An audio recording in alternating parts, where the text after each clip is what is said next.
সান মাকি পুরানো রাস্তায় আপনি একটি ছোট দ্বীপ দেখতে পারেন দৃশ্যমান লেকের মাঝখানে। যদিও এটি একটি অনুন্নত স্থান, মনে হচ্ছে এটি একটি গরম জায়গা হবে। একটি ক্রুজ জাহাজ নিতে প্রয়োজন দেখে মনে হচ্ছে এটি ভবিষ্যতের পর্যটন সম্পদ হবে। নিরাপত্তা সংক্রান্ত বিষয়ে প্রস্তুতির অভাবের কারণে এটা পাবলিক করা বলে মনে হয় না। এখন লেক ঠান্ডা মনে হয় সান মাকি পুরানো রাস্তার শেষ কোর্স হিসাবে। সান মাকি পুরানো রাস্তা ব্যায়াম প্রভাব আছে, একটি হাঁটা পথ আছে। হাঁটার পথে আপনিও ঘামতে পারেন, কিন্তু হ্রদ এবং পাহাড় দ্বারা একটি শীতল বাতাস তৈরি হয় এবং এটি ঘাম ঠান্ডা করে।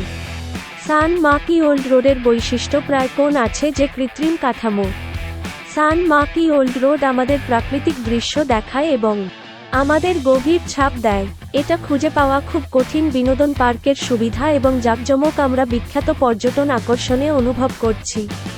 সান মাকি ওল্ড রোড ধরে হাঁটার সময় আমরা চিন্তা করার জন্য যথেষ্ট সময় উপভোগ করতে পারি, অতীতের স্মৃতি সম্পর্কে এবং ভবিষ্যতের কল্পনা। হাঁটা পথ যেগুলোতে হাঁটা সহজ নয় এবং পাশে প্রশস্ত হ্রদ আপনাকে শান্ত এবং প্রশান্ত বোধ করে।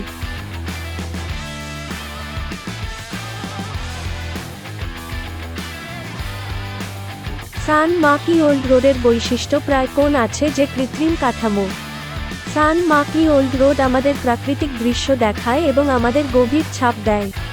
এটা খুঁজে পাওয়া খুব কঠিন। বিনোদন পার্কের সুবিধা এবং জাঁকজমক আমরা বিখ্যাত পর্যটন আকর্ষণে অনুভব করছি। সান মাকি ওল্ড রোড ধরে হাঁটার সময় আমরা চিন্তা করার জন্য যথেষ্ট সময় উপভোগ করতে পারি, অতীতের স্মৃতি সম্পর্কে এবং ভবিষ্যতের কল্পনা। পুরনো পাহাড়ি পথ ধরে পাহাড়, জল, বনের সৌন্দর্য একটি জায়গা যা গোয়েসানের হাইলাইট হিসাবে বিবেচিত হতে পারে। গো সান ড্যাম, যা প্রথম 1957 সালের প্রথম দিকে সম্পন্ন হয়েছিল, বিশুদ্ধভাবে কোরিয়ান প্রযুক্তি ব্যবহার করে। প্রতীকীভাবে এটি এলাকার জন্য গর্বের বিষয় হয়ে উঠেছে। বাঁধের চারপাশের এলাকা আরও বেশি মূল্যবান কারণ এটি একটি অক্ষত প্রাকৃতিক ইকোসিস্টেম সংরক্ষণ করে। হাঁটা পথ যেগুলোতে হাঁটা সহজ নয় এবং পাশে প্রশস্ত হ্রদ আপনাকে শান্ত এবং প্রশান্ত বোধ করে।